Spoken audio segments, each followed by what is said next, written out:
Napasakamay na ng Maragondon PNP ang nakatalang top 1 most wanted person sa kaso nitong frustrated murder sa isinagawang intelligence-driven operation ng mga kapulisan sa Naik, Cavite. Narito ang ulat ni Patrol Woman Joanna May Rosario.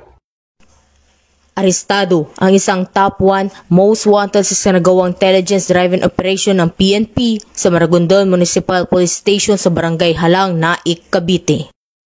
Kinilala ng Chief of Police Maragondon Municipal Police Station, Police Major Crispin B. Mangupag, ang suspect na si alias Cirilo at residente ng Barangay Pinagsanhan B. Maragondon, Cavite.